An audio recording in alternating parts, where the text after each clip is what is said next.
Fresh baked, what you are looking at here is a still from some overhead footage that was taken by an ABC7 news chopper. I guess they call them. I don't know. They still call them that. It's about a minute-long video that they, just for no reason at all that I'm aware of, they just decided to fly over Galaxy's Edge and grab some footage. Star Wars land. Anyway, we're going to take a look at this video and just sort of, I don't know, take a longer look, because as I mentioned, this is just a minute long and they really only focus on 2 areas. But it is now today the livest, freshest look that we've had, of Galaxy's Edge to date. And I tried to find a better copy of this. This is something that was posted on Reddit, but I haven't been able to find it anywhere else. Nobody else captured it, on a DVR or anything like that. So I apologize for the quality. This is an acoustic recording from a television. People still do that. Anyway, let's take a look. We're going to stop at a couple points and see what we can observe. But this is a very long view of Galaxy's Edge, and we'll let the chopper camera focus in a little bit. But it does kind of give us, as we zoom in here, an idea of just how complete this land has become.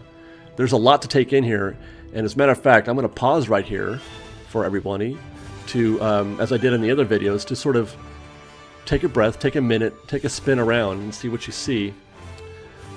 Observe for yourself anything that you might want to notice. For me, to my eye, the things that I'm noticing most are the layered aspects of the land. It's not, it's not a what's the word I'm looking for?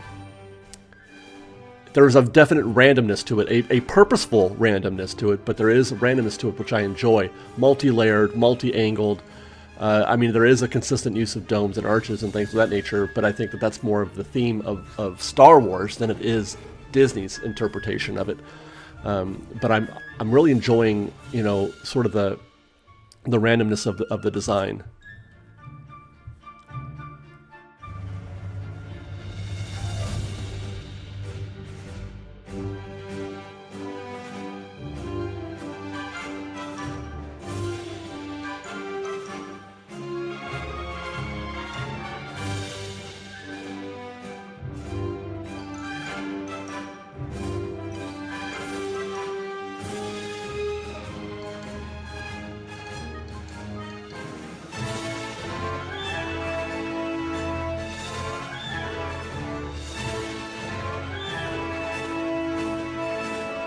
Let's continue a little further in, and we've got the Millennium Falcon. Golly, look at that. We'll stop here because that is amazing.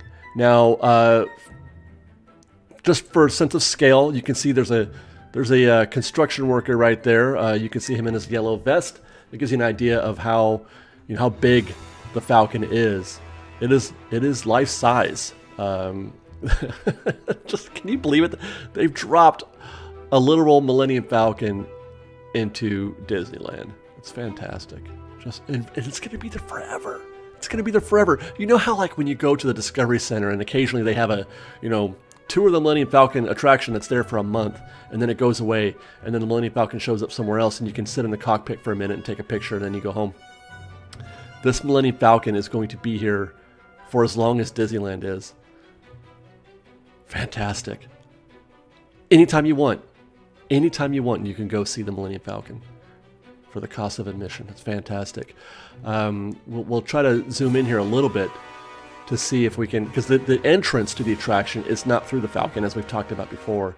The entrance to the attraction, the Smuggler's Run attraction, is behind it.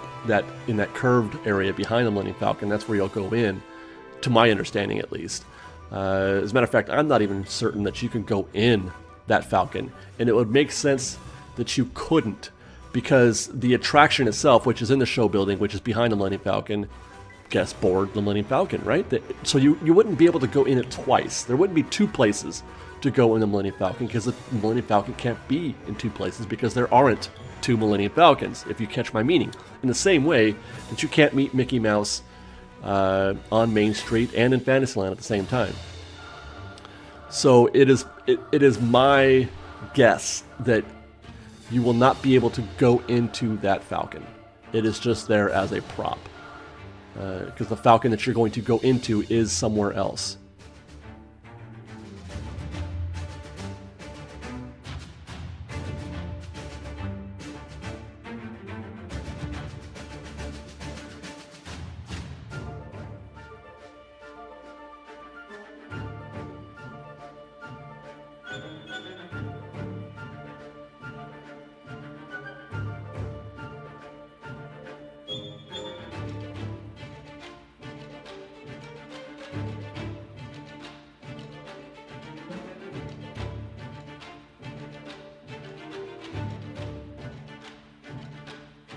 And we'll continue because there's another scene I want to look at, even more interesting than this, and there it is right there.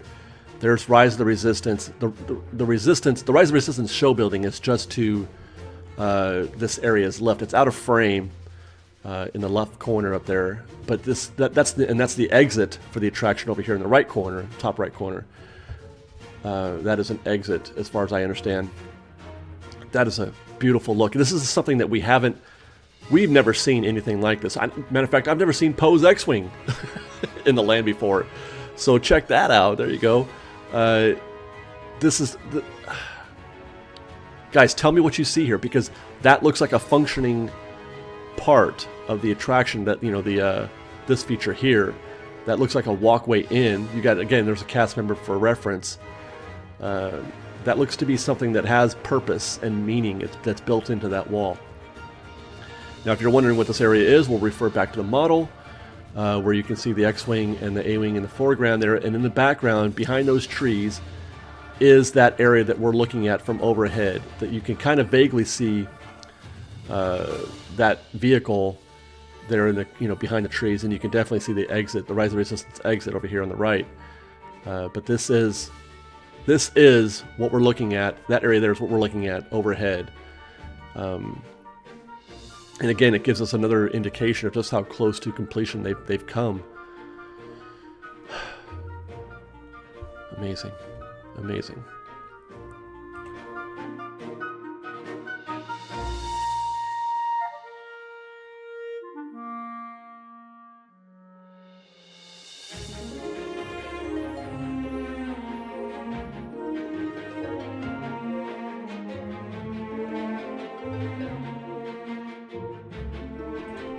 All right, let's continue.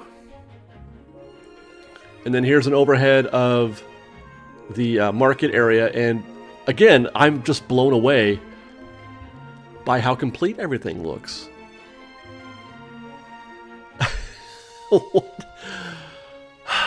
Fantastic.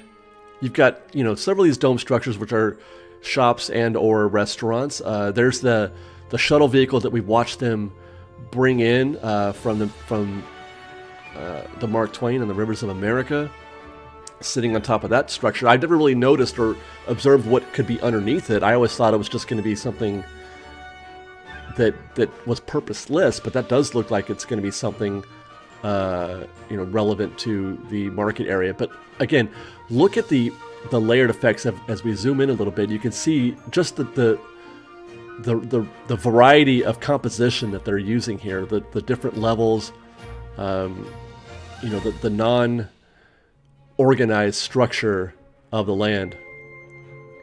I'm really, really enjoying this. I don't know if this is coming through or not, but I'm really enjoying what they've done. It looks like a lived-in universe to me.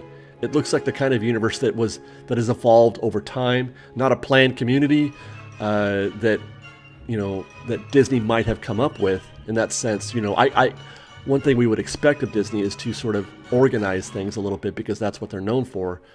But in this case, they have resisted that urge and given us a very organic looking land. And I appreciate that very much.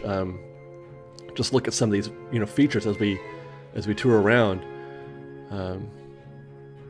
Bravo. Looks great. I wish it was a sharper color, obviously, and I wish we got a little more focus, but hey, you know, this is as good as it's been ever.